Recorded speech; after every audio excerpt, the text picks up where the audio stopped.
All right, so I'm going to introduce our next special guest speaker. This is Jim Francis. Everybody say hi, Jim. Hi. I've known Jim for quite some time now. When you were working through a couple of the different companies you work in, this is this back end and then there's front end. Jim has been both a back end and front end guy, but he's been mostly lately back end guy behind the scenes. How many people have heard of Tony Robbins? Yeah, he's been working with Oak Company. How many people have heard of Charles Gibbons? Remember him? How many people heard of Russ Whitney? All those companies, Optionetics, all those different type of companies, all these back-end stuff. This is the mastermind guys behind, the dude behind the dude, the guy behind the guy. And now Jim and I have been communicating back and forth about doing some business opportunities. And Jim called me up a few months ago and said, I'm working for Peter Lowe now. We're doing their back-end real estate stuff. Do you want to help? Do you want to be a speaker in that? And I go, what do you mean? You mean the guy on the stage? He goes, yeah. I go, you know I'm not a pitch man. Yeah. He goes, I can make you a pitch, man. Just a little bit. Just a little bit. All right. I'll give it a shot. So I've been working with that, and Jim was, was kind enough to get me in that, and that's been a lot of fun. I've enjoyed it. We've been working together. And just the amazing amount of insight that Jim's going to share with you being in this business for over 20 years now of back end between the big seminars, little seminars, conventions, even infomercials, and the whole system of how it works. Would it be good to have the insider guy who knows all that stuff? How many people think that would be good information? Well, it's so good that Jim said there's only one condition that I'm going to speak. You can't record it. So this is special stuff. So take out a pen and write it down and don't tell anybody. Because we're not recording it. So you can only get what he says right now. So pay careful attention. And stand up on your feet first and give a big round of applause to Jim Francis. Thank you. Stay up while you're there. Something I normally do. So while you're standing up, stay up. My name is Jim Francis. My pleasure to be here. But before we get started, how many people are familiar with the concept of the left brain and the right brain? What's the left brain responsible for? Left brain. Right side of the body, it's analytical, it's the thinking part, isn't it? What's the right brain responsible for? More creative, more intuitive. It's the left side of the body, it's more feeling oriented. Do you think it's important when you're learning something new to know whether you're more left brain oriented or more right brain oriented? What do you think? It is, because some of us learn best through the big picture, and some of us learn best through the little details. And today I'm going to talk a little bit about the big pictures. I'm also going to talk about the little details. And by the end of the session, you'll have learned some great strategies. So it is important to know whether you're more left brain oriented or more right brain oriented. Stanford came up with a test to show you whether you're more left brain oriented or more right brain oriented. It's a real simple test. What I need to do is take your hands, put them out here. Great way to meet people. Say hello. The count of three, what I want you to do is to bring your hands together and hold them there. 1, 2, 3. Okay, let's do this again. Only this time when we do it again, what I want you to do is to hold your hands there no matter what I say. Okay? 1, 2, 3. See, Bill, I told you I'd get a standing ovation. Here's what stands for front out. Here's what stands for front out. If your left thumb is over your right thumb, if your left thumb is over your right thumb, you're more logical, and in fact, you're a thinker. I see some of you looking at the person next to you and go, man, this test is really messed up, right? Here's what Stanford also found out. If your right thumb is over your left thumb, if your right thumb is over your left thumb, that you're more feeling-oriented, and in fact, you're extremely sexy. One or two gentlemen out there making the switch, right? Now, Bill, when he takes this test, his thumbs are straight like that. You know what that means? He just thinks he's sexy. Have a seat. It's my pleasure to be here. When you think about speaker training and sales training from the stage or in a small group or a presentation, I really believe that there are a number of mechanics that you have to become a master of. You know, and I've had the rare privilege in my life to work with what I call a number of mentors. In fact, I've spent over $81,000 on books and tapes and education to have the privilege to stand on stage. And I really do believe in the power of mentorship. How many people agree with me that mentorship or coaching can get you to success faster? Absolutely. I totally agree with that. You know, and in my life, I've had some great mentors. People like Tony Robbins, Og Mandino, Ken Blanchard, Donald Moyne, Charles Gibbons, Robert Kiyosaki, before he wrote the book Rich Dad, Poor Dad, grew up listening, Ron LeGrand, the twins, all of those people have been mentors in my life and coached me. And as I did that, I actually got pretty good at it myself. In fact, I wrote a book called Sales Code, and Sales Code is really about how to take some of the strategies and skills and tools and start to apply them from stage. And they're not strategies and tips and tools that people normally think about. There's kind of some unusual ones there. How many people would like to have a copy of that, by the way? Copy of the sales code book. I really believe if you take action, you should get rewarded. So, someone who takes action gets rewarded, right? Now, do you think that if opportunity knocked once, it might knock a second time? Right? If it knocked once and it knocked twice, you think there might be a third opportunity for you to take action. What do you think? Yeah. Absolutely. So, I don't have a book, but I do have a set of audio cassettes, like about 4 personality styles, sales training strategies. Some of you guys at the back are going, why do I pick a seat up front? Right? And literally, as I started to master some of those skills, I did it for myself first. Because I am a speaker, I'm a presenter, I do still continue to sell from stage. As I started to do that, I also got into the seminar business, worked for a number of those large companies that you mentioned. I've started literally several seminar companies that have been in the multi-million-dollar realm. Some of those are over $200 million a year nowadays. Canada, the UK, the US, all over the country. So I've got that kind of varied background. What I'd like to do today is to kind of share with you 12 strategies that can make you a better speaker, a better presenter, and more importantly, probably allow you to sell a lot from stage. How many people would like to learn that today? Okay, I'll tell you this. If you don't put up your hand, I'm not going to teach. So how many people would like to learn that today? Okay, good, great, thanks. Appreciate that. As I'm going through this session, I would like to give you a physical demonstration of how to sell, as well as a theoretical demonstration of how to sell. Is that okay? Because I think people learn best through seeing it, applying it, and using it. Does that make sense? Okay, so I'll start to do that as we go through the presentation. Just some notes.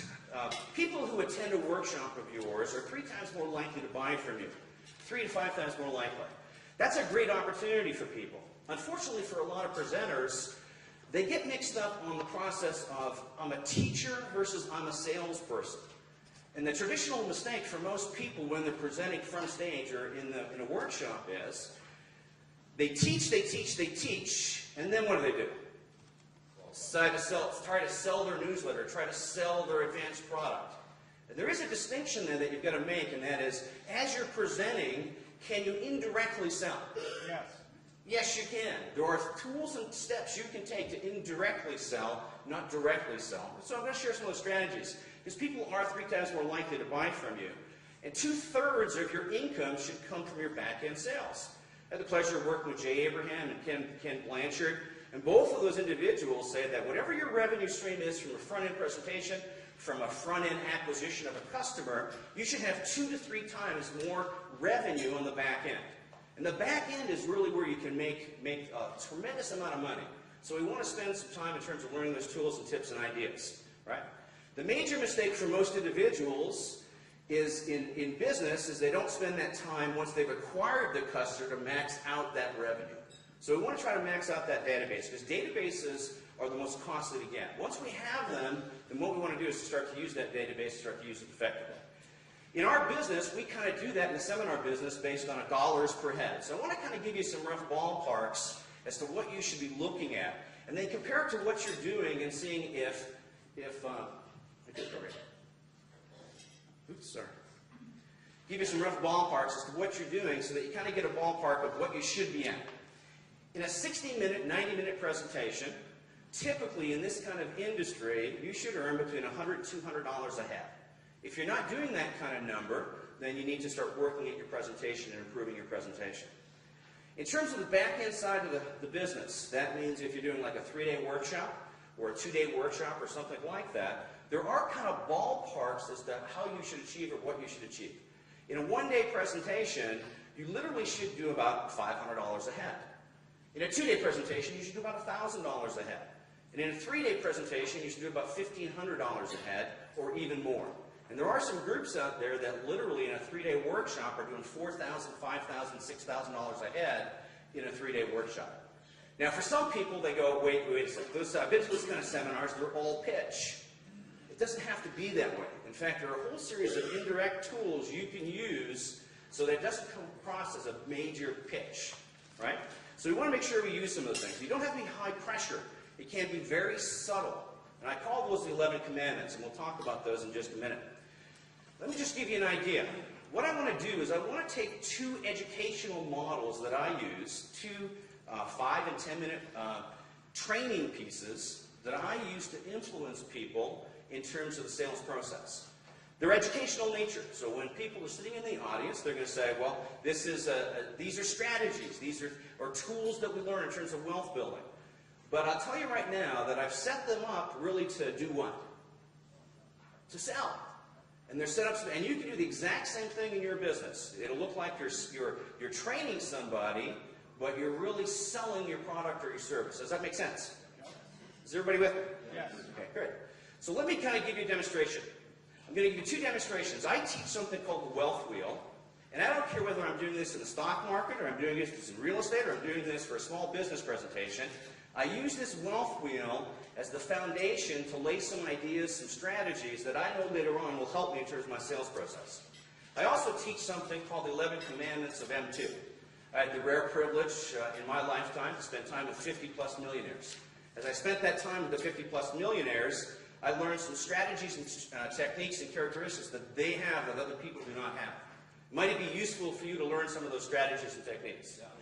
Yeah, it might be.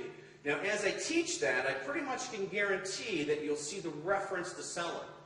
And as I do these two sections, what I'm going to encourage you is not only to listen to the strategies and information, but watch what I'm doing on stage. Watch where I'm standing, watch what gestures I'm using, listen to the words that I'm saying, because you'll hear some very specific phrases that come out of me. Then what I'd like to do is to take those two sections and to kind of break them down so to show you what I was doing. Would that be a good lesson for you? Yeah. Okay, great, cool. So let's pretend for a second that I am going to sell real estate. I'm going to sell real estate. I'm going to sell some advanced training when it comes to real estate. I'm going to try to sell a mentorship program. I'm going to try to sell a coaching program.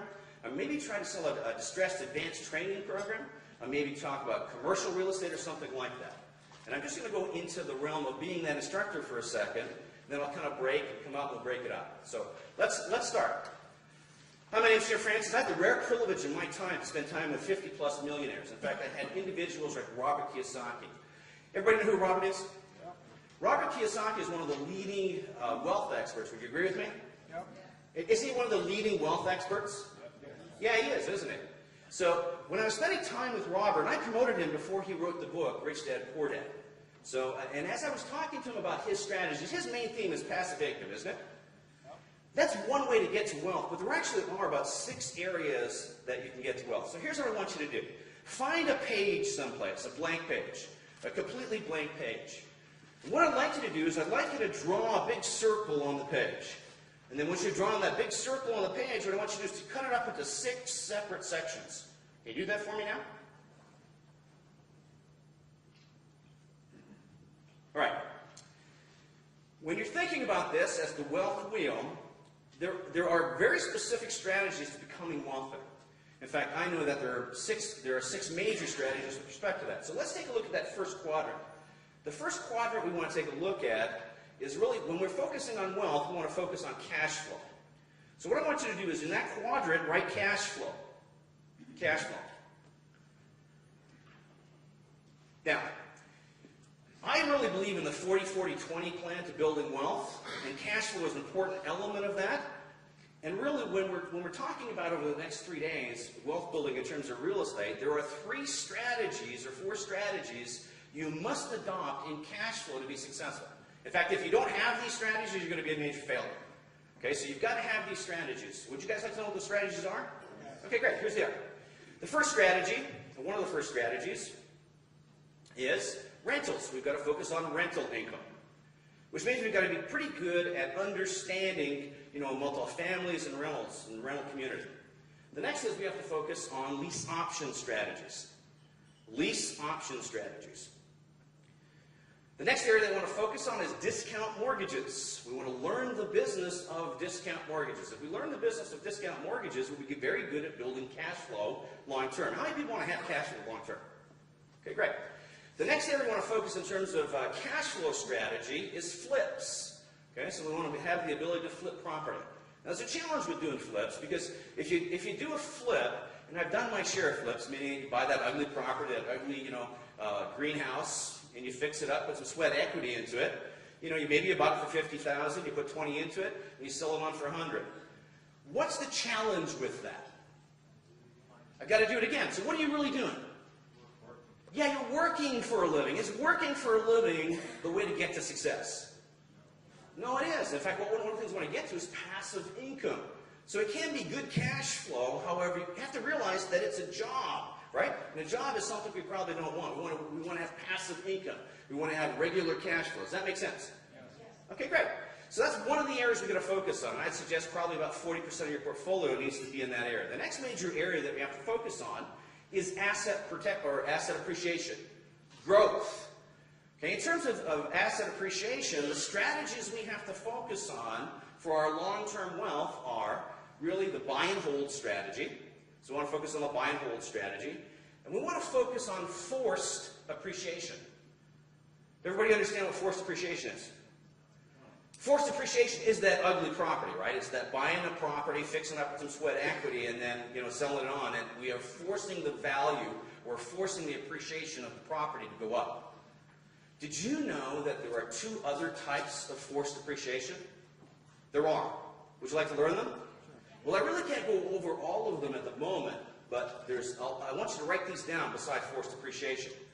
The other 2 types of forced appreciation are marketing appreciation related to real estate, and phased appreciation relating to real estate. And you want to make sure you learn about those things. All right, we'll talk about them a little bit later. The third major area that we want to focus on is big hits. Now, the challenge for most real estate investors is they hear somebody that made $100,000 very quickly, and they go out and invest all of their money to do that $100,000 deal, and what happens to them? They fail, right? They lose their money. Okay, and that's not something you want to do, right? It's okay to get big hits, but should you really go out and try to get them immediately? I think the answer is no. It kind of reminds me of people who like to fish for a living, or they go hunting for the whale. So if they get that little dinghy and they take that harpoon and they go out to fight with the whale, what can happen to them? They can get killed, they get eaten, right? They could get, totally killed, right? So you might not want to do that strategy. In fact, a better strategy is to wait for the whale to come into you. Does that make sense to everybody? Yep. Okay, so one of the things we don't want to do is focus on big hits immediately, but let them come to us. When we're talking about big hits, what we're talking about specifically is you want to spend time and learn strategies on foreclosure strategies. We want to spend time on REOs and wholesale buying, volume buying. So those are the areas long-term that will make us wealthy. Those are the areas that we want to invest our time and our effort long-term to build wealth. Because a big hit can be $50,000, $100,000, $200,000. Does that make sense to you? Yep. Okay, good. The next major area we need to focus on is asset appreciation. Or leverage, sorry. Leverage is a tool for success. So I found in my lifetime, I used to go out there and do all the things like look for property and go to the MLS listings and visit with realtors and have sourcing agents and those kinds of things. But I was spending a lot of time searching for property myself. Is that the best use of my time? No, it's not. The better use of my time would be able to get somebody to do that for me, wouldn't it? Like getting a sourcing agent, right? When you're learning something new, you can learn through books and tapes and education, but quite often aren't you better to learn from somebody who's done it in the past?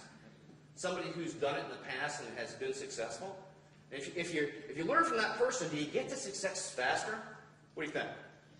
You do. So isn't it good to have a good coach or a good mentor? Yeah, it really is. So we need to really think about, who's going to be our coach? Who's going to be our mentor? Who's going to be that individual that's going to do it for you? Does that make sense to you? Okay, yeah. So we want to focus on, making our money make money. We want to make sure that we're making our time make money, but we also want to make sure that we have a good coach, a good mentor on our team. In fact, I would suggest to you that as I'm talking, you want to start creating your action plan. And as you're creating your action plan, you might go to the back of your book and you might write an action item is to find a good mentor, right? Next major area is asset appreciation or asset planning. We want to make sure that we spend time on asset planning because 1/3 to 1/2 your wealth is going to come from asset planning, right? So we want to make sure we're focusing on land trusts, corporations, and structures, right? If you're not spending that money, you do want to spend that money. What happens for most investors is they go out there, buy their first property, their second property, and then they start thinking about asset protection, using land trusts or losing structures. Is that the right way to do it? No, it isn't it? What's the right way to do it? Spend the money up front to get that done so you don't have the liability and the issues. Does that make sense to everybody? Okay. The next major area is education, and I really believe in the real estate business that you have to spend 6 months to a year to increase your education. I mean, the reason I'm standing here is because I spent $81,000 on books, tapes, and education. How many people agree that education, when you learn, you earn? Right? And if you learn more, you earn more. Right? So we want to make sure we focus on that. In my life, I had the rare privilege of spending time with 11 or 50-plus millionaires who came up with 11 characteristics of what made them successful. Would you like to learn that? Okay, great. So here they are. You know, the individuals I spent time with, Tony Robbins, Og Mandino, Charles Gibbons, all those different folks, they're all kind of have their books out there, and you can certainly learn from that. Best if you learn from them directly rather than separate. They came up with 11, I came up with 11 major characteristics of these folks. So let me share with you what those 11 characteristics are.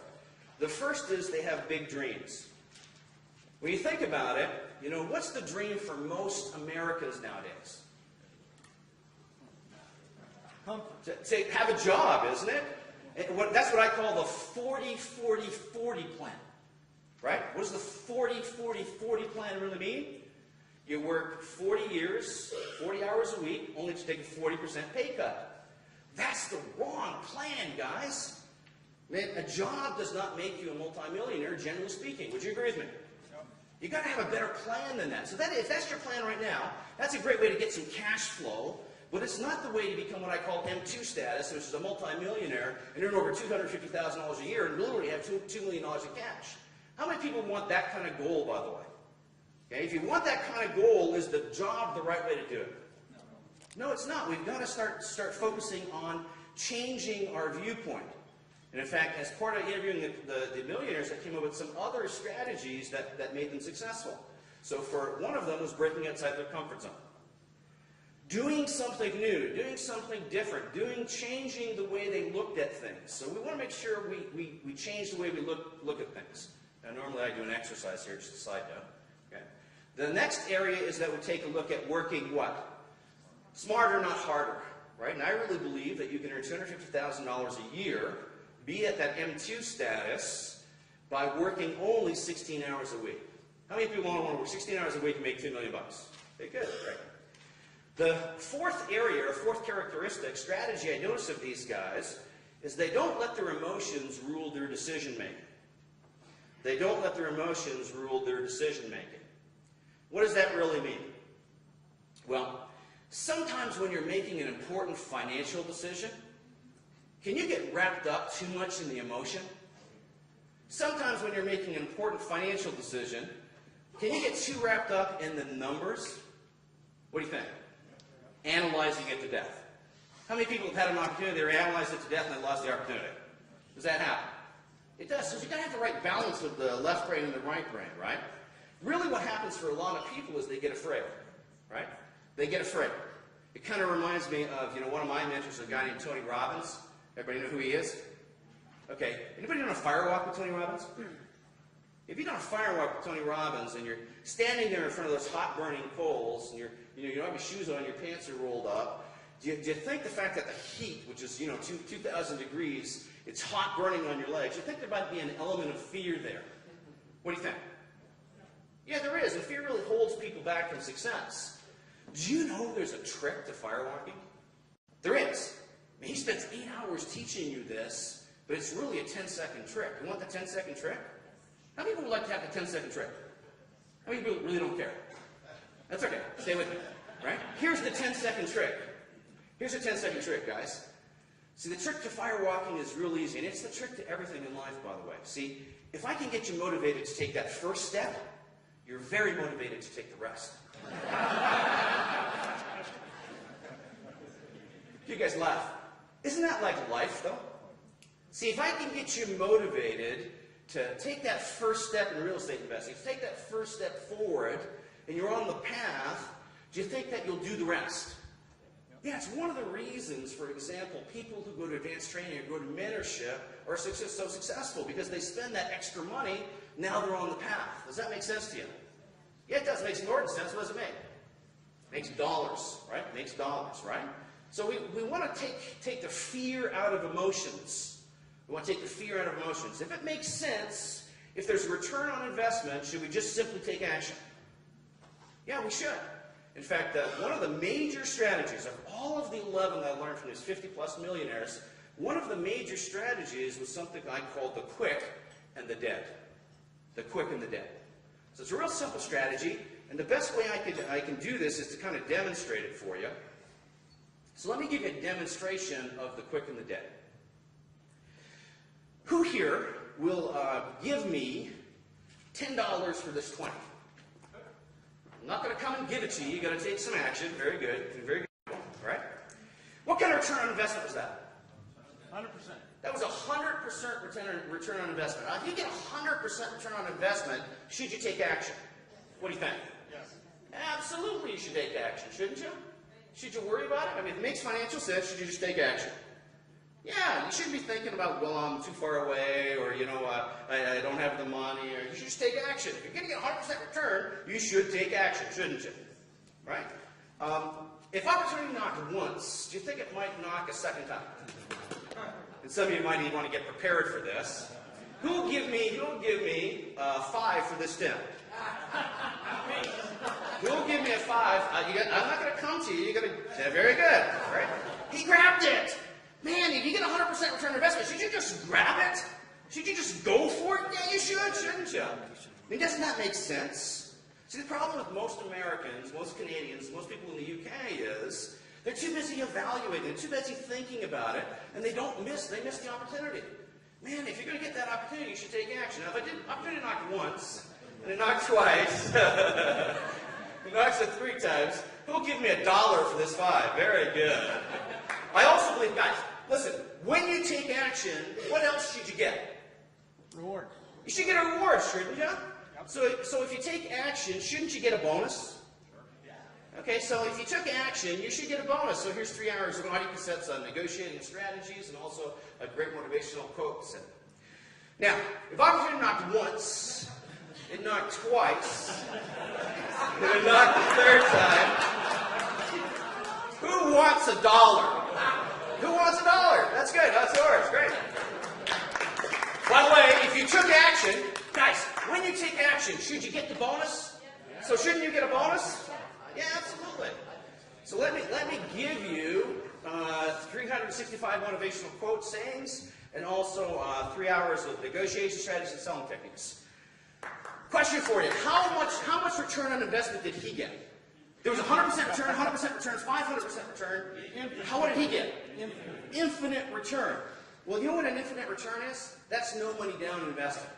That's where you don't put up any cash and you get that kind of cash flow back. Even better if you get paid to buy. Can you get paid to buy? Can you? Yeah, absolutely. How many people here, besides me, have done a cash back? Okay, so you can get paid to buy. So is it okay to buy? Yes. It is, isn't it? Right? Does that make sense to everybody? Yep. Okay. We get out of character. Did you guys catch a lot of what was happening there? Okay, so what kinds of things was I doing as I was presenting? Anchoring. So anchoring is a technique or a strategy. And I would actually kind of like to share with you what an anchor is, and then kind of show you how I use the stage to anchor. Did you see me do stuff like this? And stuff like this? That is an anchor on the stage. When I said somebody's successful, what did I do? I gestured to myself. Okay? So that's called an anchoring technique. Very subliminal, very indirect, but people do get the message. Okay, what are the things that you see in here? Okay, so when I was talking about 100% return on investment, and you shouldn't think about it, you should take action. When I said action, what did I do?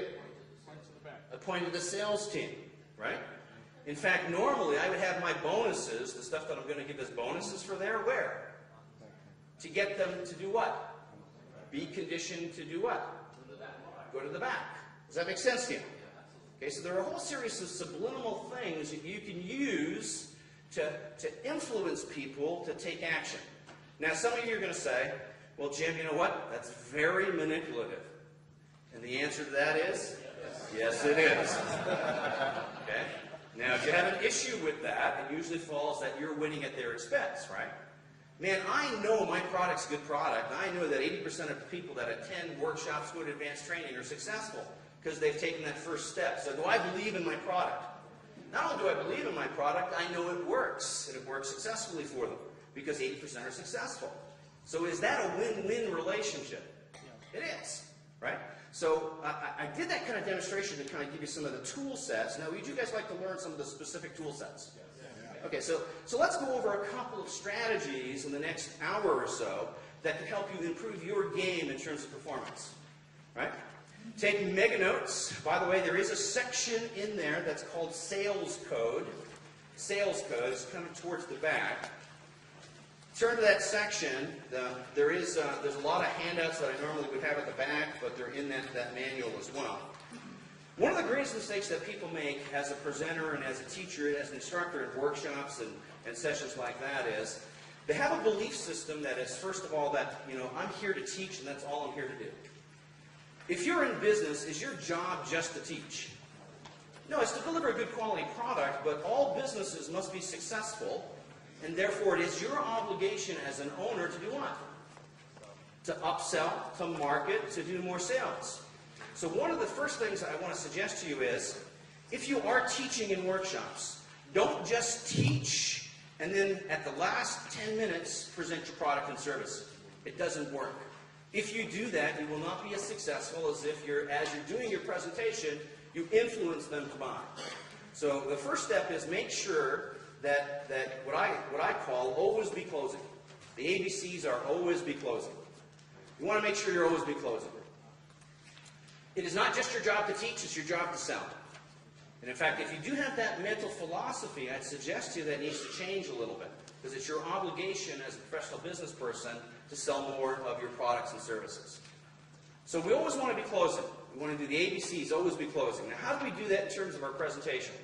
Most of us will be doing PowerPoint or overheads. We want to use those PowerPoints or overheads to influence people over a period of time. By the end of the 90 minutes, by Sunday of the 3-day workshop, we want to influence those people.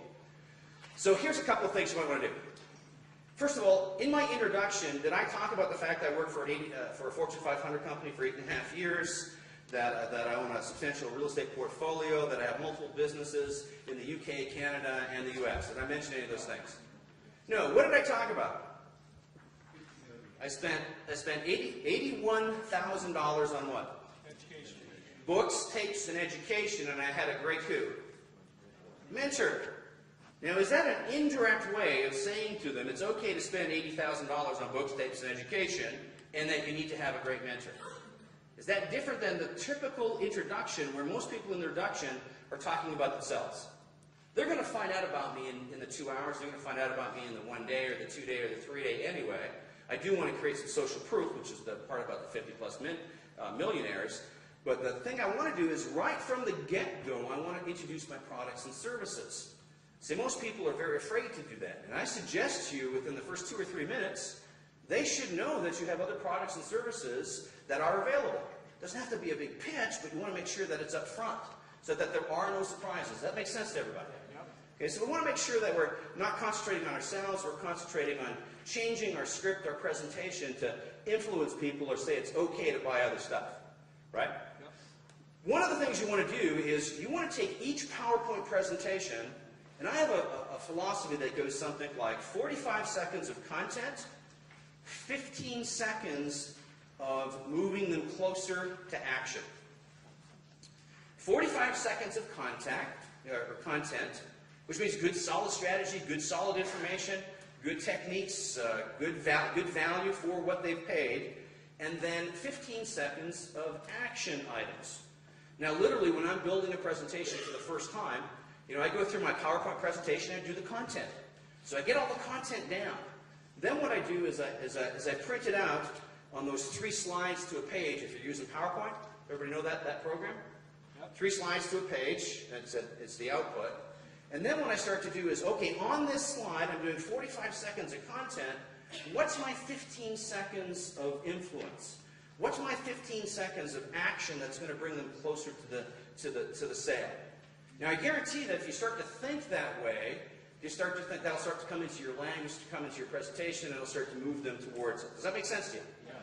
Okay, so you want to start planning your hooks. And most people don't plan their sales hooks. What they do is totally focus on sales on the content side, and then when they get to their sales presentation, they do 15 minutes of sales presentation. Okay, if you do that, that's the wrong strategy. And when I say that, I'm talking, I've trained over 200 plus professional speakers in the seminar business. Some of you might have seen some of those folks, right? If you've seen those folks, this is one of the major messages I do with them, to get that 15 seconds every minute. And it doesn't have to be direct. It can be something very subtle. And then what I do is I start to say, okay, maybe I want to take it a little step further. Geez, I want to plan my introduction, what my sales piece is, but then start thinking about some of the other elements. Where do I want to do my stage anchors? Where do I want to create a joke? Where do I want to get a conditioning process where they go to the bag? Where do I get to think about bonuses? Okay, a little more formal. In fact, I actually created an Excel spreadsheet that has this kind of format. Would you guys like to have it? How many people would like to have that? I hadn't planned on giving it to you, but how many people would really like to have that? Okay, it's actually in your book. Right? Okay. By the way, that is something I'm going to teach you in a second. It is building reciprocation where you're going, geez, I really want that, right? So we want to make sure that we have that strategy. Okay? I really believe in the 12 commandments of control, so let me walk through them pretty fast with you. Number one is the environment. Your environment in terms of the seminar, and I know Bill has talked about this, is pretty important to give an influence of what the group is like. But it just doesn't happen with respect to how the room is set up and those kinds of things. It happens how you treat people and how you greet them and how you move them. Your sales team, your coordinators, your staff should be on the same wavelength as you with respect to that. And in fact, there are a couple of different elements that we want to make sure we include as part of it. We want to make sure we build rapport pretty quickly. We want to set up the environment in the workshop so there are rewards and there's almost punishments. Does that make sense to you? Okay, one of the greatest challenges is when you're doing a group of 100 or 200 or things like that, can you have negative people in that group? What do you think? And if those people, if you don't kind of control them, can they influence the whole group? Can they influence the hallways? Can they influence them in whatever? So you've got to kind of set the stage a little bit about what's acceptable behavior and what's unacceptable behavior. Okay? So you need to control that. When you greet and meet people at the beginning, quite often with our instructors or our coordinators, we'll say, okay, you want to go directly up to the front. We tell them where to go because we want to direct them from the beginning, not later on. So if people go to start to sit at the back, we don't let that happen. Quite often you'll see those last 3 or 4 tables duct taped off. You got to go up to the front. That's where you want to be. So you want to control the audience from the get-go with different kinds of strategies. You want to intercept some of the conversations in the hallway. You'll find after I do my session, the first 2 hours or so, I actually go stand in the hallway and see who's talking to who. Right? Are there influences in an audience? Yes. Interesting thing about that is an influencer usually has 3 or 4 people listening to them in a hallway. So if you go out there and look, do you know who the influencer is in an audience? Can I talk directly to that person? Yes, I can. Right? So we want to start to figure out who they are, what they're about, and start to influence that way. So we need to control the environment. So that's the first piece. What's acceptable, what's not, what's rewards, and what's punishment. Now, how do you do that? Well, a good piece for me is quite often what I say is, there's 2 pieces to what I do in terms of workshops. First of all, I'm a teacher.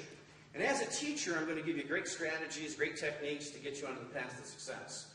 But I'm also a coach. And let me ask you this question. Is a coach always nice to their players? No, they're not. Why would a coach not be nice to their players?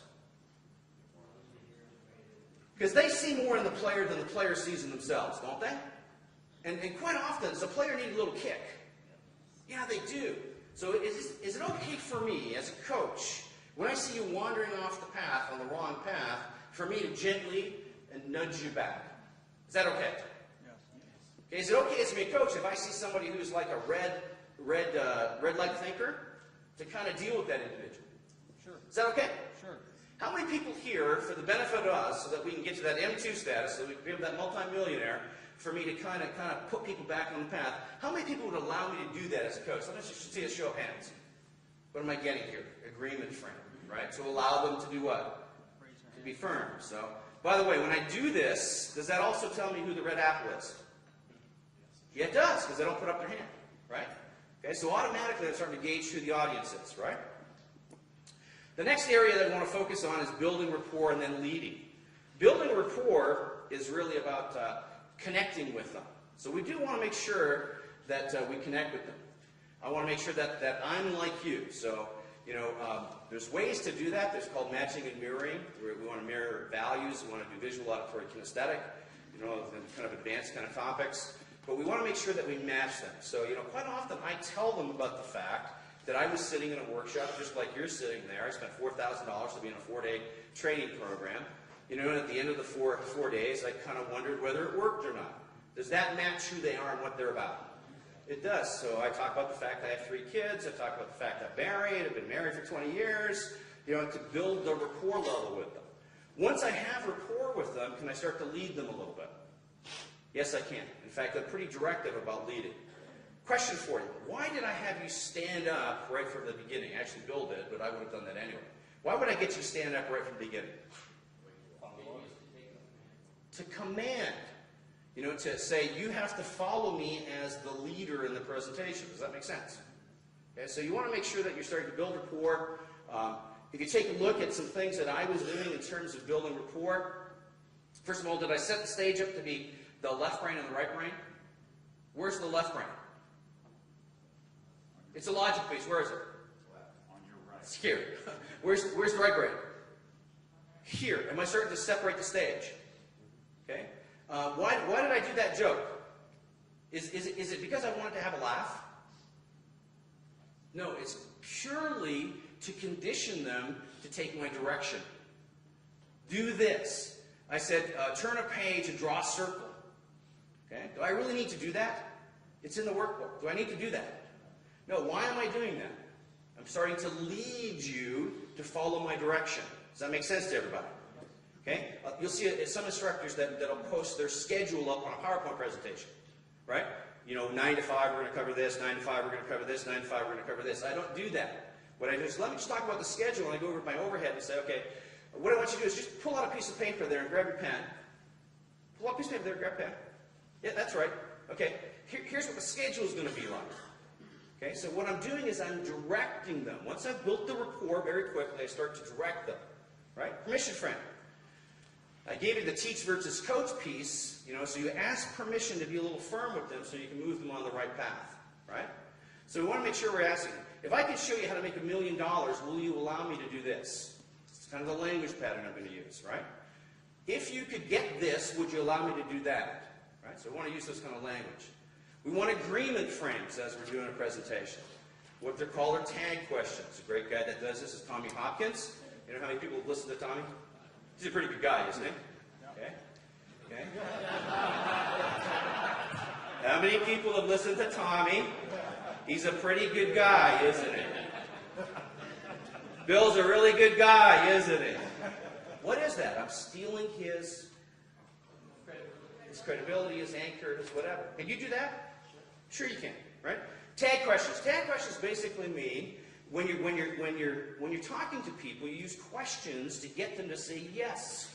Have I been using tag questions? Did that make sense to you? Are we on the right path? Okay, good, good. So you want to ask this time, are you with me? Am I going in the right direction? Okay. In fact, you know, just based on what I've talked about a little bit right now, some of you are going, man, that's a lot of stuff to put in a PowerPoint presentation. How many people, does that happen for anybody? Okay, so how do you do this? Well, for me, when I was thinking about tag questions, one of the simple ways for me to do is in the bottom right-hand corner of my PowerPoint presentation, I would have the tag question.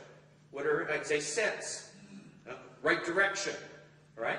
And I can tell you, after been doing this for almost 2 decades, no one has ever come to me and said, what's that word in the bottom right-hand section mean? They just don't ask, right? But it's a reminder for you to do what? Get agreement frames. In fact, one of the trainers out there in a $200 million seminar company, when they're teaching people about the 90-minute presentation, the 120-minute presentation, which in the business is called the sweep, right, or the preview, one of the trainers there mandates that a new instructor must get 100 agreement frames in 90 minutes. Is that like 1 a minute? It is. Now when I say agreement frames, does this make sense to me? Yes. Am I moving on the right path? How many people here would like to learn about this? When I get you to put your hand up, is that an agreement frame? Yes. It is. At the same time, I might condition you to say yes. I am. Isn't that the old insurance sale? Get them to say yes 100 times and then ask for the order, right? Is your name Jim Francis? Yes. Do you live at 14? Yes. Are you looking for insurance? Yes. Is it the $1 million policy or the $5 million policy? Why? How many people are interested in this? So we want to write these tag questions down. Yes, yes, yes, yes, yes. And then as we do that, we condition people to follow as opposed to not. So we want to make sure we're doing that. Right? You can do the right thing now. Right? Change beliefs. When people come into a workshop, whether it's a 2-hour workshop, 1-hour workshop, 3-hour workshop, do they have certain beliefs that you have to deal with? Okay. Are there people in that workshop that are afraid of spending money? Yeah, there are. So you need to deal with that someplace in your presentation. You do. Are there people there that are apathetic? Yes. Are there people there that have a security mechanism that says if I don't spend the money, if I don't buy something, that's safe? What do you think? Yes. Yeah, because in the past they bought something and what happened? They lost their money, right? So do we have to change those belief systems over time? What do you think? Yeah, we do. So someplace in your presentation, you have to write down what are the top 5, 6 belief systems that you have to deal with, and make sure that you deal with them in your presentation by changing their belief systems, by changing it. You'll have people in there that will say, I'm too old, right? You'll have people in there that will say that I'm too young. Is that a belief system that we've got to get them over? So if I know that, do I make sure that one of my testimonials of somebody who is 78 years old that made $100,000 and was buying real estate for the first time in the last 6 months? Do I have somebody literally from Denver here, a young kid, 19 years old, that made a little more than $10,000 on his first deal with no money out of pocket? I do. Why do I do that? Because there's going to be that belief system about being too young, being too old, right? There's going to be that piece about being apathetic or whatever that might be. So we need to make sure we script our presentation to deal with those kinds of things. So if we're apathetic, we want to make sure that turns into action, right? If there's doubt, we want to make sure that it's firm. I doubt this works. I've got to demonstrate them through testimonials, through social proof that it does work. They're going to come in with their plan. What is their plan? Their plan is to work in a company for 40 years, take a 40% pay cut. Do we have to get them away from their plan and onto our plan? Yeah, we do. So we need to attack their plan on a regular basis. You need to attack retirement. You need to attack the job. You need to attack those pieces and say, hey, that doesn't make any sense, does it? Right? Isn't there a better plan out there? I mean, is the plan to be a JOB just over broke? Is that the plan? No, it's not. What's the plan? Maybe to be self-employed, maybe to own multiple real estate, be passive income. So I will want to attack their plan on a regular basis so they get your plan. Some of them will say that, geez, I really need to do that. Is need enough? No, in fact, we're going to need to use some language that's going to change that need to a must. They must have that. They must need that. It's not the need, it's going to be a must. You're going to say that you're going to have one issue with a certain individual. And that certain individual, I'll call them a driver. Does everybody know what a driver is? I'll go over the 4 personality styles in a second. But a driver thinks he can do it himself.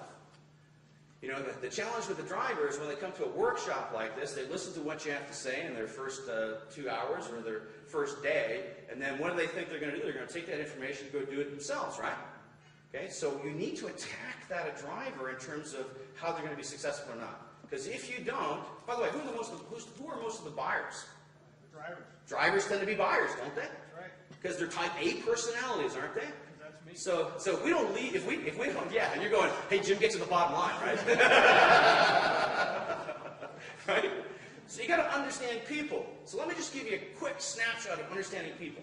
Basically, there's 4 types of people in the world. The Chinese did this thousands and thousands of years ago. Dr. Merrill made this kind of famous. Larry Wilson actually took it into a book tape kind of thing, Wilson Learning Systems. But basically, there's 4 types of people. If you understand the 4 types of people, social styles, you can sell to them. How many people would like to learn this, by the way? How many people would like to have like a cassette that would refresh their memory on this, by the way? Great. Get the bonus. Absolutely. She get the bonus. Right.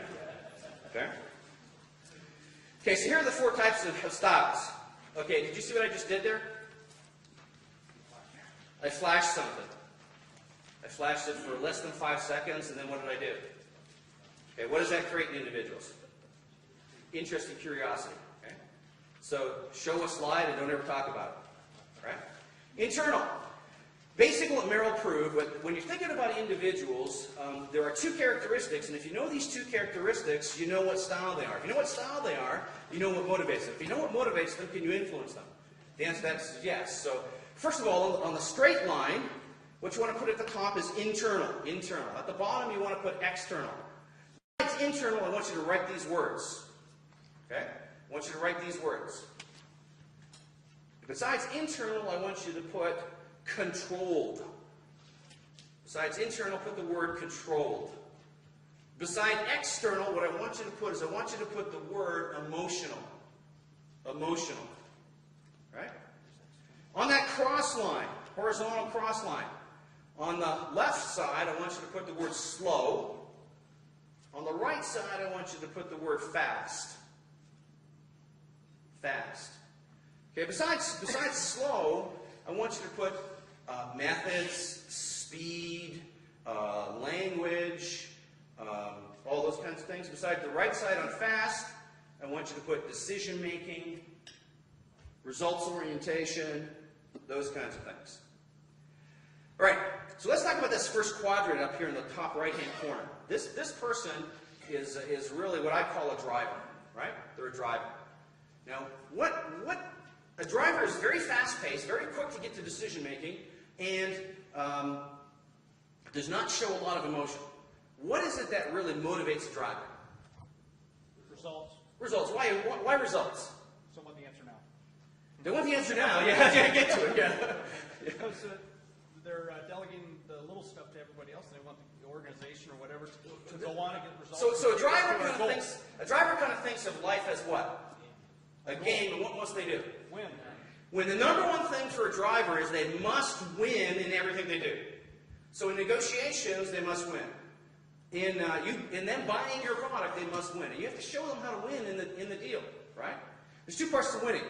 There's winning and losing. In fact, it's been said that 68% of the population is motivated negatively. They'll do much more not to lose something than they will to do something. You know, Myers-Briggs kind of proved that a little bit. So, winning and losing. So what that means is we have to point out what they're going to lose if they don't do this. Man, if you don't do it, where's my driver? Man, look, if you don't do Bill's program, there's going to be 12 people ahead of you. There's going to be 12 people doing much more than what you're doing right now. Now, as a driver, what are you thinking? I'm thinking I got to get back there. I got to get back there because I don't want them to be ahead of me.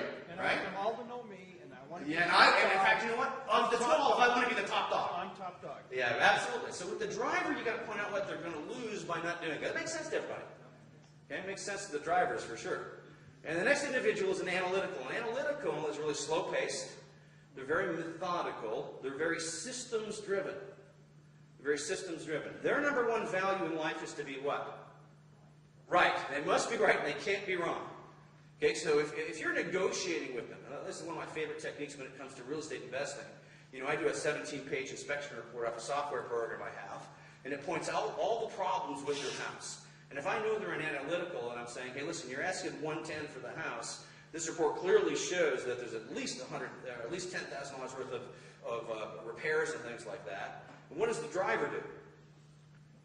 They don't question whether it's 10,000. What are they doing?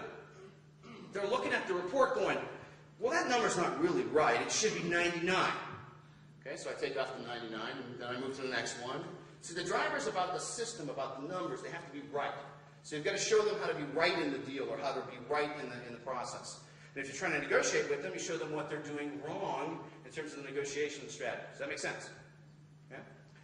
The next individual is an amiable. An amiable is very slow-paced. They show a lot of emotion. They're very concerned about the relationship, the team, those kinds of things. What is it for the amiable? What are they really looking out of the deal, looking out of the product, or those kinds of things? The relationship, to feel good, right? So with the amiable, do you want to talk about all the benefits of your product? No, what you want to talk about is being part of the team, part of the group. We together will accomplish this. If I'm trying to sell mentorship, what am I talking about? This individual is going to take you by the hand and walk you down the path to success. In fact, you know, with most of our mentors and our mentorees, they become lifelong friends. If somebody's an amiable, is that something that's appealing to them? Right? Absolutely. What about an expressive? The next individual is an expressive. Very fast-paced, very fast-paced. They want to get to the emotion very quickly. You know, what is it for them in terms of what they want to get out of the deal? Their number one value. I have a bonus for somebody who figures it out. Socializing. Instant gratification. Recognition. You got to figure it out. I need the answer. To be liked. No, that's more the amiable. Expressive, fast-paced, To be the star. high energy. They want what? Life has got to be what? Ah, there you go. Very good. Now you're going to sell those, right? He's good too. They're the same. So fun. They don't like apathy. Okay, so they want to have fun in the process. You know, years ago I worked with the Charles Gibbons organization, and I actually kind of helped them bring their Tax Master Tax Defense program to fruition, which was 50-plus tax professionals in Atlanta who were ex-IRS agents. Does that sound like kind of a dry product? Yes. It is. So if you're talking to an expressive and you're trying to say to them, well, what we can do is save you $1,000 to $5,000 on your taxes, you know, and make sure that they're safe, secure, and you're not getting ripped off in terms of the IRS. That's a little difficult sale to somebody who's expressive, is it? What do you think? Yes. But can I take my tax product and make it so it's fun? Yes. Yeah, so what do you do with that kind of individual? Say, hey, listen, you know, you can save $1,000 to $5,000 in the next 30 days. Can you imagine having $1,000 or $2,000 extra? What would you do with that $1,000 or $2,000? Might you take that special, significant loved one to a beach, like maybe Hawaii?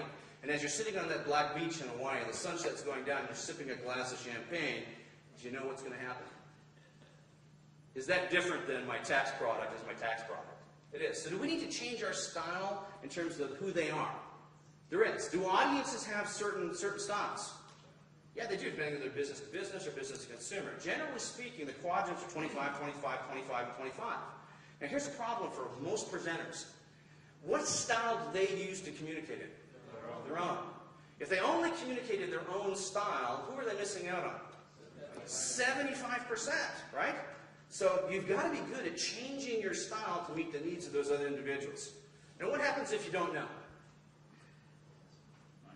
Hit them all. Hit them all. So you do the shotgun approach. Say the reason you want to do this is because I know that you want to win, because you don't want to be behind somebody else. And literally you want to do this deal. It's going to be the right deal for you, not the wrong deal. And I know that you want to be with us for a long time. We'll be friends, family, and we'll love each other forever, right? Because you don't want to be there by yourself. And listen, what are you going to do with the money? You're going to go to that special place on the beach, spend it, you know, and have fun. Does that make sense to you? Okay? So literally you need to think about that. Now, here's one of the things I do. One of the things I do in terms of my presentation, my PowerPoint presentation, is that I actually put little notes to myself on certain sections. If I'm doing a numbers section, is that the best time to talk to an analytical person? Yes. It is. So while I'm talking to that analytical person, I'm going to have a message for the analytical person.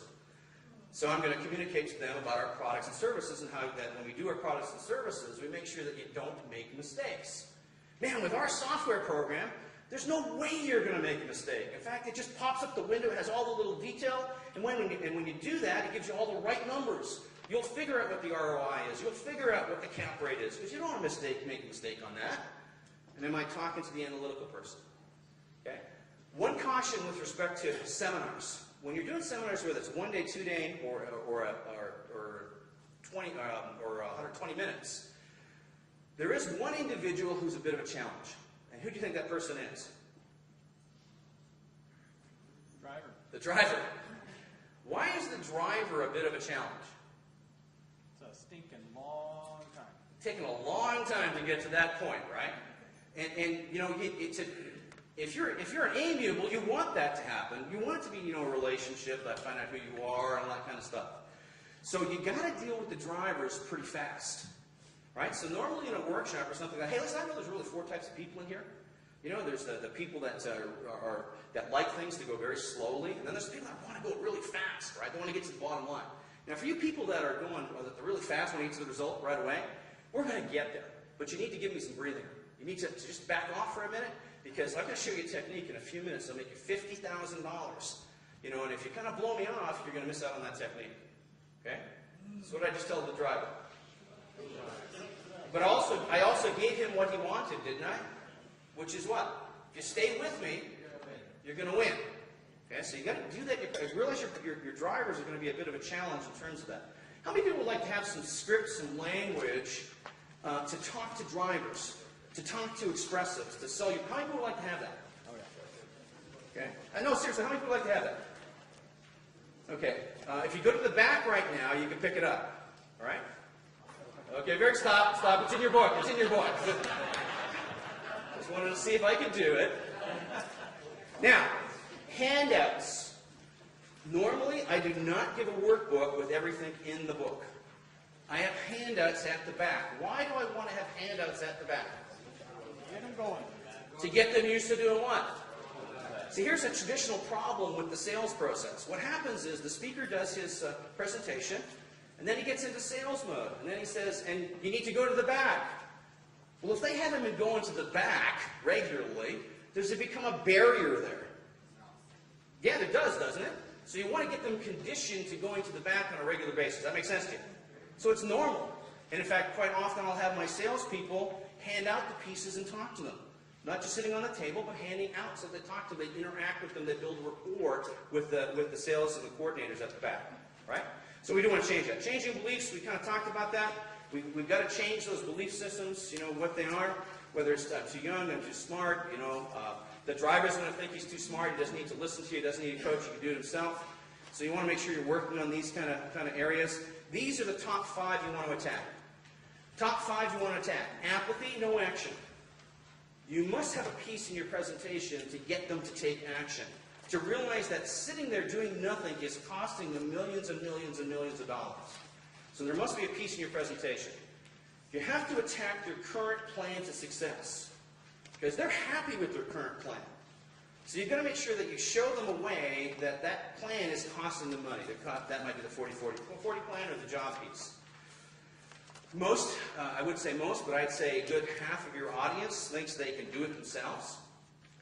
You know, you give them some strategies, some techniques, you know, and they'll go out there and do it themselves. So you want to do that. You do want to give them value. You do want to give them strategies, but you also want to give them a caution. And the caution is, I've had some people who have really lost their shirt because they didn't do asset protection first. Okay? You've got to do asset protection first before you go buy that first property. You know, because it could cost you $50,000 or $100,000. Okay? So you want to attack their plan. You want to attack their network. Their network is going to support them or not. If they go home on a Saturday night, or if they're at a 20-minute or a 120-minute presentation, and they go home to talk to their wife, significant other, or friend, and they say, "Listen, I just spent $10,000 on a 2-day workshop."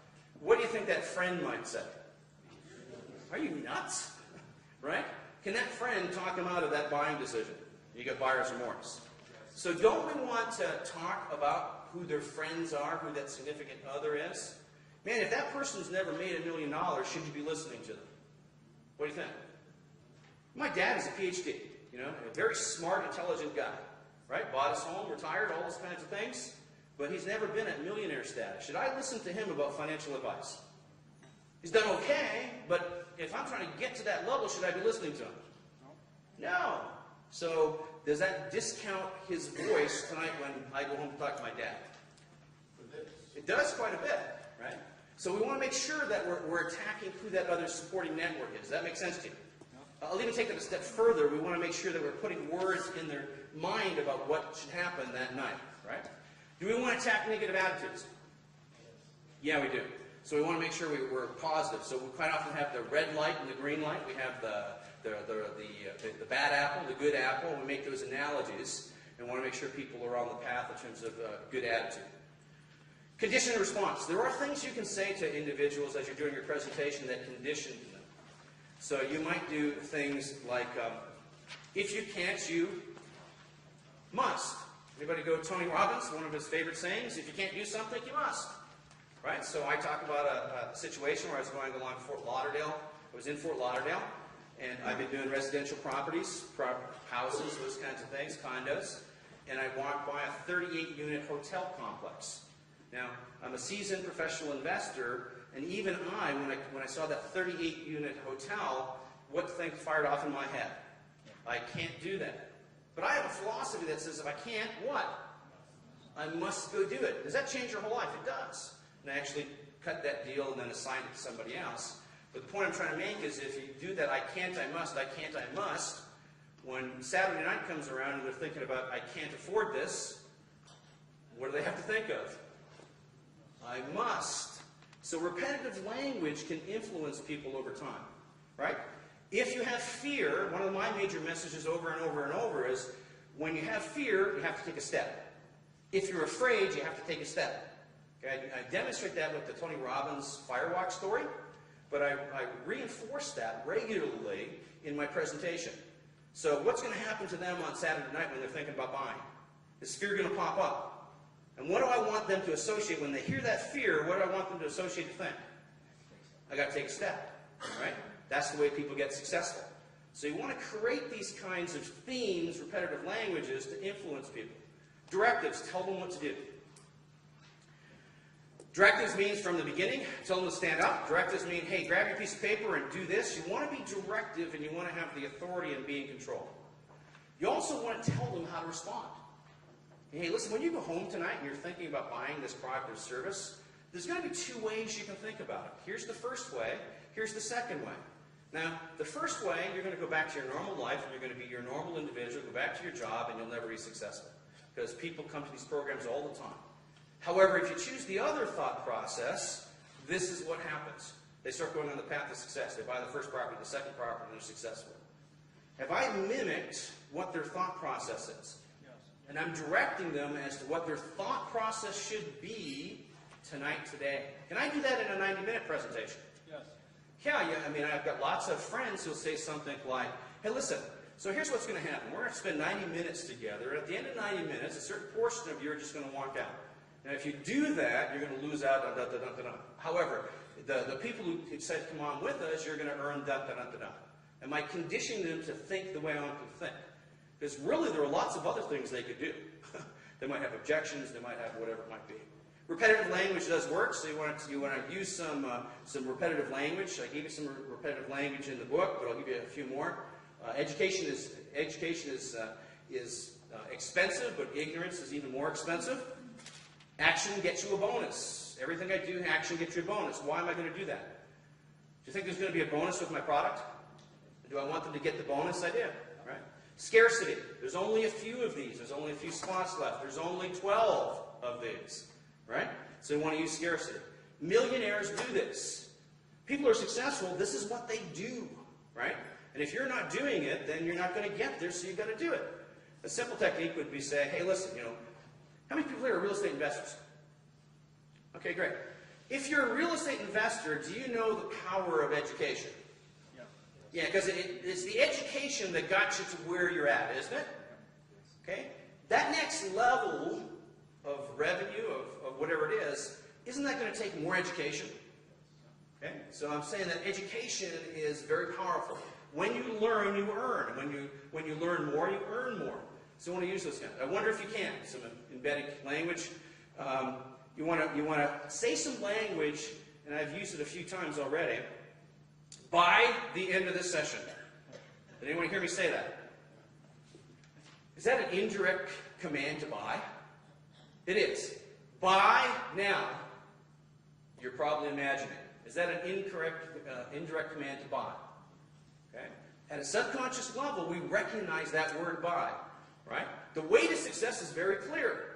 By the way, okay, a very indirect command that you should be buying. So you want to use some language. And I don't know what you believe about hypnosis and those kinds of things.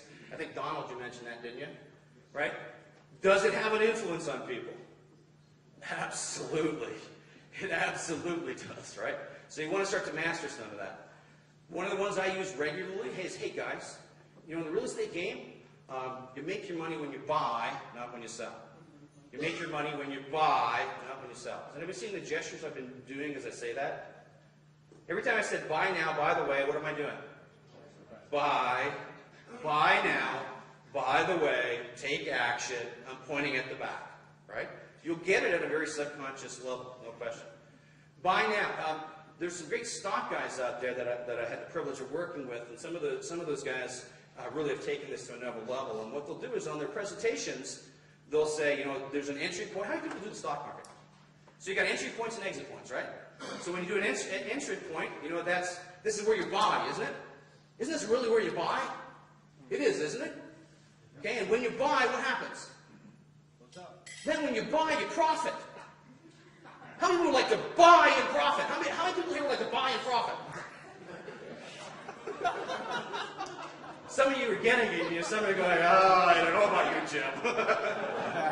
So they're saying that every chart, they say, you buy and you profit. Buy, profit, buy, profit. If you hear buy, profit for 120 minutes, do you think you associate buying with profit? What do you think? How many people are seeing how this might influence people? How many people are sitting there going, oh my God, I was a victim of those guys. And I'd probably trade them. Right? So we want to use repetitive language. Good. Hey, is this really good stuff? How many people are getting some value out of the last 60 minutes? Is this good stuff? It's great stuff, man. Isn't it great stuff? Right? It's good stuff or great stuff? It's good. It's great stuff, right? So you want to take the good to great. And so I want to use those kinds of language patterns. If I can, I must. Right? Fear equals action. When I'm afraid, I take a step. Right? So you want to use these repetitive pieces. Does body language influence people? Sure. So there's a couple of things I use from stage that have an impact with people. So first of all, you want to become pretty good at body language. There's a great book out there called Subtext by Julian Fast. Right? So you want to pick that up.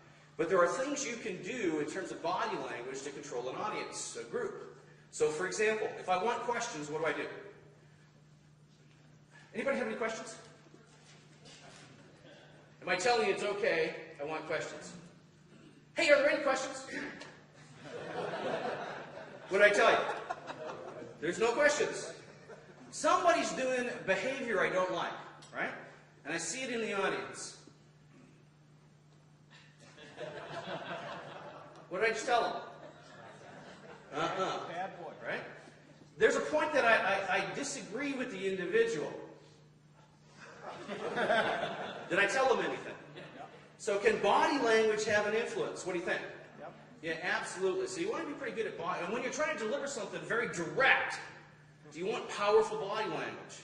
Right? Everybody's attracted to Tony Robbins kind of gestures, right? So you want to start to learn some of those things. So that book is a very good book to kind of learn some of those things. Mind reading. Very good skill. It's an excellent skill. And is really putting yourself into the position of that individual and then thinking through what they're thinking. When I say thinking through what they're thinking, I'm talking about what they're feeling, what emotions they're going through, and trying to mind read what that is. And when you mind read with them, they start to think that you're in their head. Does that make sense to you? Right? I mean, I know when I did my deal, first $4,000 I spent on a real estate training program, you know, I'm sitting in a chair just like that, right? And I'm feeling the back of the chair on my back. You know, and I'm wondering whether this guy is true or not. Am I mind reading him? I am. If I mind read him, do I build rapport? I do. As I build rapport, can I start to lead him a little bit? Yeah, so we can do mind reading. What you want to do is to mind read what they're thinking, but also mind read some of the conversations they might have with their spouse, their significant partners, those kinds of individuals at night if they're not there already or during the daytime. And there are certain things that they're going to ask, like, does it work? Do we need to deal with that? We do. We need to make sure it doesn't work.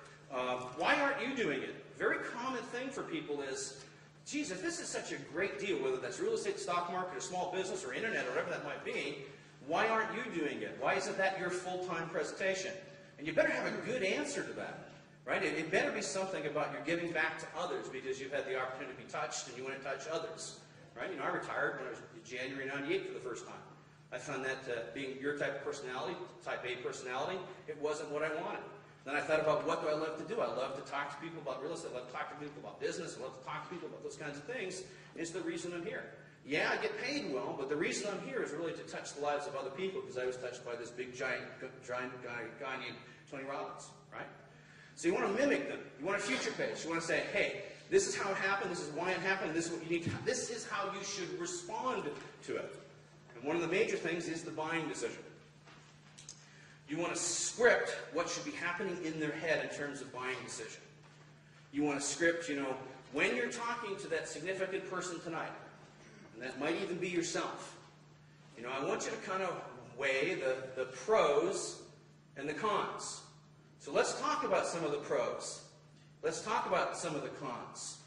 And let me suggest to you that if you listen to this person at the end of the night, what's going to happen? You're going to go back to work on Monday. But if you listen to this person at the end of the night, what's going to happen? Somebody catch that? Okay? What's going to happen is you're going to be multimillionaire status, $250,000 a year, and have a lifestyle where literally you can walk out of your bedroom in your shorts and make a ton of money. And people want that lifestyle, right? So you want to mimic that. Another way of doing it, there's also the one I use called the window. Okay, guys, would you guys like to learn a quick strategy for how to deal with some decision? How many people would? How many people are like, I'm done? Oh, nobody. That's strange. But some people should go, I'm all topped up. I don't need any more. Right? Okay, so here it is. This is one I use just before I do my closing. Just before I do my closing. Folks, I know in an audience like this that there's kind of three groups of people. So here's what I want you to do. I want you to look to the left. Look at the person on your left. You guys that are over there, look at the wall. It's okay. Just pretend it's a person. Look at that person. Just check him out. Check him out. Person on your left. Let me suggest to you that this individual is a window shopper. Okay? They probably came to a workshop like this 3 years ago. They probably have been to multiple workshops, and all they do is window shop. Right? They like the ability to look at things and see how it could be. But they're never going to get to success because, they don't want to spend money, they're too afraid, they don't want to take that step. Okay? What I want you to do is to look at the person at your right. Look at this individual. Now let me tell you, this person is going to be successful, except for one thing. They are a know-it-all. They come to a workshop like this, and they think after learning a couple of strategies that they can become a multimillionaire. Right? And the challenge with that is, do they have enough information yet? No, you need to get more information. I'm pointing at Bill, by the way, in case you didn't get that. You need to get more information. Here's the problem then. And I know you drivers out there, you're thinking, I'm going to take these 3 or 4 strategies and I'm going to make $1 million. And guess what? You will. The only problem is it's going to take you 10 to 15 years to get there. Now you drivers, do you want 10 or 15 years to get there? No. If you're going to get their success, what do you need? More education. You need a coach. You need a mentor. Somebody who's done it. Now let me talk to you about that person in the center. That person in the center is totally 100% committed to success. They want to be a multimillionaire in the next couple of years, maybe 2 or 3 years. They want an income stream of $250,000 or more. How many people are like that? They want to get to that level. No, seriously, how many people want to get, guys, how many people want to get to the level? If you don't put up your hand, man, if you can't put up your hand,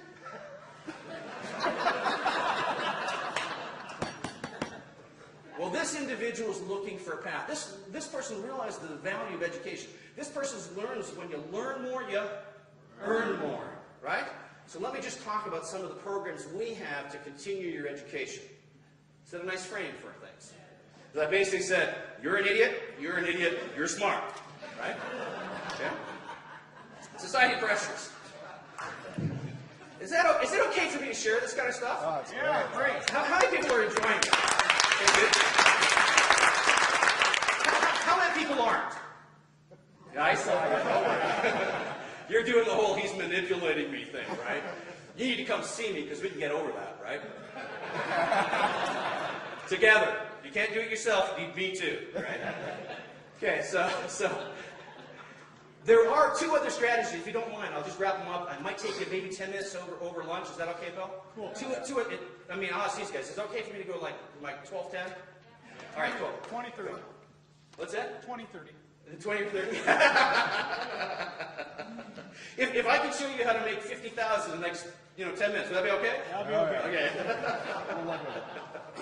Okay. Basically, there are society pressures that we subscribe to, we succumb to. And if you know what they are, they can help you in terms of influence. So let me, there's a great book out there by Cialdini. I'll give it to you in a minute. So we want to learn some things about some of the strategies that are out there. One is reciprocation. I use reciprocation a lot. Commitment and consistency. I'll talk about that a little bit, how you get them to commit a little bit. And once they're committed, then they have to follow the path to success. Social proof. Liking as a speaker. I had a very dry sense of humor, and I wasn't very funny. So I actually went on this course in terms of humor to be better in terms of humor. I think I got a little bit better. We'll see, right? So we want to be liked as individuals. Authority. We want to make sure that you're commanding as authority. So I'll show you a technique there that we use regularly. And then scarcity. You want to make sure that they want to be part of the elite, part of the small group. So each of these has some strategies that you can adopt and use. So let me give them to you real quick. Reciprocation is, I'm going to give you something that you weren't expecting, right? Here's a lot of things I do. Let's say that I plan on giving them a handout. It's good information, it's solid information, and they should have it. Maybe it's about the 40-40-20 plan in terms of investing in real estate or any kind of investment. They should have that information. Am I going to give that information to them in their book? No, where am I going to put that information? At the back, my instructors or my sales coordinators are going to hand them out to people so they build rapport as they're talking. Here it is. Nice to meet you. Here it is. Nice to meet you. Right? So I'm building people to go to the back. But I was going to give it to them anyway, but I don't do that. I say, hey, listen, I'm talking about the 40-40-20 plan. I've talked about that a little bit. How many people would like to have a 2-page article of the 40-40-40 plan? I hadn't planned on giving it. How many people would like to have that article? Okay? So listen, hey, Bill, do you think maybe we could get these printed to get to these people? Maybe you could get that done now, and at the break, you go to the break at the back and pick up that article. How many people would like to have that? Okay? Did I just create reciprocation with you? Did you think I'm going an extra mile for you specifically, and I was going to give that out anyway? What do you think? Okay, so you want to use reciprocation. I give out a lot of bonuses. I hand tapes out. I do a lot of that to get reciprocation back from individuals. Kind of reminds me of that person that's walking through the airport with the flower. They hand you the 50-cent flower, and then they say, that's our love gift to you, and what do they expect in return? $20. So anytime you can give more than expected, anytime you can give an additional benefit, make a big deal of it, even if it was something you're going to give them anyway. Does that make sense? Yep. Okay, so you want to make sure that you're adding some value. So reciprocation is very strong. Commitment. You've got to get them committed. A lot of people are window shoppers, and as window shoppers, we have to get them committed. What that really means is you've got to get them into the picture of that individual. How many people here are real estate investors and you want to influence other people to become real estate investors too? Okay, here's the problem. When they come see you, you're here, right? And they consider themselves to be a newbie, a nobody, and they don't know anything. As long as they consider themselves to be a newbie, a nobody, are they truly committed? No, they're window shopping. So one of the things I'll do in a workshop like this is to say, if we're talking about real estate, is I'll say, how many people here are real estate investors? You'll get a couple of people, and then the rest of them, what will do? No. Okay, so from now on, if you want to ask a question of me, here's what you're going to do. You're going to stand up, you're going to tell me your name, and you're going to say, I'm a real estate investor, and then ask your question. Now, the reason I'm doing that is to get you used to being a real estate investor, because as long as you see yourself as not being one, you're never going to be one. Does that make sense to you? It's kind of like that, you always hear the motivational gurus that say, hey, listen, if you want to become a millionaire, you don't say, I want to become a millionaire. What do you say? I am a millionaire. So you need to say, I am a real. Does that make sense for everybody? Can you play along with me over the next 3 days and just do that? Yep. How many people can play along with me over the next 3 days and do that? Okay, great. So the morning, I'm a real estate investor, I'm a real estate investor, I'm a real estate investor, I'm a real estate investor, I'm a real estate investor, right? Okay, Saturday. This is what real estate investors do. They invest in their education. Commitment, consistency, next step. Does that make sense to you? Did everybody get that? It's the difference between I am this individual, and as this individual I need to do this, as opposed to I'm still not that person. Does that make sense to you? Yep. Okay, so you've got to get them in the picture, which means you've got to get them to say that's what I am, that's who I am. You also want to make sure that you use visual, auditory, and kinesthetic in terms of your presenting. There are visual people out there, auditory people out there, and kinesthetic people out there. If you don't know anything about NLP, I would suggest very strongly that you learn a little bit about that. You know, Tony Robbins, in his book, Unlimited Power, had some stuff about NLP. Donald Moyne, Unlimited Selling, and some of those persuasion books. Excellent stuff in terms of, you know, how you can use some of those techniques and tools in terms of motivation and influence. So you want to make sure you're picking up some of those tips. Visual people, they say things like, I see things, I imagine things, the life is a movie. Do I need to make sure that I talk that way to them? Do I need to talk in pictures? Yeah. I do. And then there's other people who are auditory and you talk in terms of the words, the timbre, the quality, the sound, the pace. And there's other people who are kinesthetics, more feeling oriented, right? You know, I feel the pressure of that decision, right? And you need to connect with them at a deep level because you will. Okay? So you want to make sure you're doing that, right? Social proof, very powerful. And I've had the rare privilege of spending time with 50+ millionaires. Is that a social proof piece? It is. You know, in addition to which, I have my own book coming out, all right, M2, Quest for Multimillionaires. You know, authors, do they have a different respect than other people? Yep. Quite often they do, so you might want to build that kind of social proof. Any kind of social proof, testimonials, whatever that might be. Okay? We start off by building rapport, by them liking us, but sometime that's got to shift from just not liking to what? Envying that lifestyle. So quite often I talk about the fact I sat in a real estate workshop just like you did. I spent $4,000 my first 4 days, wondered whether it would work or not, 3 kids, family, whatever it is. Then I start, you know, later on talking about the fact that, you know, I love going to the Atlantis Hotel. How many people have been to the Atlantis Hotel? Man, I go there 4 or 5 times a year. That's such a beautiful hotel, you know. You've got the lagoons, you've got the shark tanks and the dolphin. You can go on the dolphin trip and all those kinds of things, right? Is that a lifestyle that they don't have? It is. I have a 911 Porsche, whale tail, right? Do I mention that at some point in the presentation about my Porsche? What do you think? Sure. So they start to envy that a little bit, right? Because he's got that lifestyle. Because that says, well, if I want his lifestyle, what do I have to do? Do what he did. Does that make sense to everybody? So you start to get that envy part of the equation. Authority, I am the teacher, that's the way it is. I know what is going on. I can also do something called geographical embeds. Geographical embeds. Here's a geographical embed. I've had some great mentors in my life. Imagine there's a chair here, right? I'm touching the chair. One of my mentors in my life was a guy named Tony Robbins. Everybody know who Tony Robbins is? Yep. Everybody know who Tony Robbins is? Yeah. Do you know who Tony Robbins is? Yes. He's that guy that's the personal power guru, the motivational guy. Remember him? Multi-millionaire? Okay. Tony, you know, changed my life. He got me on the path to success. He got me to start looking at things differently. How many people would like to look at things differently, get on the path? Well, Tony was that kind of guy for me, right? And this is what, I sit in the chair, this is what Tony said to me. Who have I just become? Tony. Okay? Does it have to be somebody you know? Hey, one of the guys that I really respect is a guy named Sir John Templeton.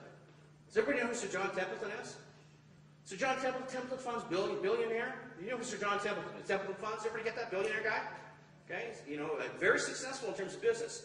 Well, you know Sir John has a real estate strategy? Did you know this? He's a billionaire in the stock market, but he has a real estate strategy. Would you like to know what that real estate strategy is? Yeah. It's literally, sit in the chair, location, location, location by the beach. The property that we have for sale is at the beach. Who have I become? Sir John Templeton telling you that is. Geographical embed, very powerful, or my mentor, whoever it might be, but use it and then sit into the place, go into the place, right? So scarcity, there's only a few left. Only the first 5 will get the special bonus. You know, in an audience this size, we only have 5 places, 5 spots. Condition response for them to get the bonus. We want to make sure that that happens. The last is just, I want to talk just briefly about language. Language is the difference between having a very successful sales presentation and not. So you want to start to be good at language. And when I say language, and I'm talking about specifically, is changing our language to meet the 4 personality styles, but also changing our language to adopt some powerful language patterns that work. Powerful language patterns that work are things like agreement frames. How many times have I said, are you with me? Does that make sense? Am I moving in the right direction? How many times have I said that? I've said that at least 100 times in the 90 minutes I've been here. Why am I doing that? To keep you engaged, to keep you saying yes, yes, yes, yes, yes. If I keep doing that, is that conditioning your response? It is. So you want to start to learn some of those language patterns and start to become a master of some of those language patterns. That probably means you want to take a look at some language patterns from the seasoned sales professionals, but you also want to take a look at NLP, and you also probably want to take a look at hypnosis as well, because hypnosis can be pretty good in terms of it. You can use stories to sell. I don't have enough time to really go into how to construct a story, how to use a story to sell. But stories are great ways to deal with belief systems, because what happens is people go into an alpha state. Everybody know what an alpha state is? Yeah, it's more relaxed. It's just a state of brain. It's a brain pattern that hypnosis actually fires off, right? It happens normally. Anybody been driving down the highway and all of a sudden you're going like, where was that exit? You went into alpha state. You started to get into a very relaxed state. And while you were in a very relaxed state, something happened, right? So you can use stories to create those kind of states. And I would suggest you become very good at language patterns, mastering some of the language patterns, taking a look at books about hypnosis. You know, Tad James, www.tadjames.com, very good hypnosis, president of the Hypnosis Society. You might take a look at some of his information. But start taking a look at some of those things, because it's not as weird as you think it might be. It's all about language, and it's simple things that can make a major difference. Like, for example, are there going to be objections against your product? Okay, so for most of you, it's about the price, right? Is that right? Is it most of you about the price? Yeah. Okay, great. So let's just take that objection, that price for a second, and let's put it aside. Okay? Isn't it really about the value?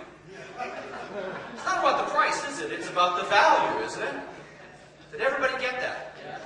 Okay, visually, I took the price of the objection, which is in front of us, put it aside, and then started talking about the value. Okay? I can deal with price, but the way I'm going to deal with this is based on value. So become a good master of the language techniques. So you want to make sure you're starting to master some of those things. Well, it's been my privilege and pleasure to be here. Destiny has many paths, and I'm glad that we had a chance to share a few steps together. I'll be around for the balance of the workshop. I certainly enjoyed being with you. Until we meet again, may God hold you softly in the palm of His hand. Thank you. Thank you so much. Thank you, Jim.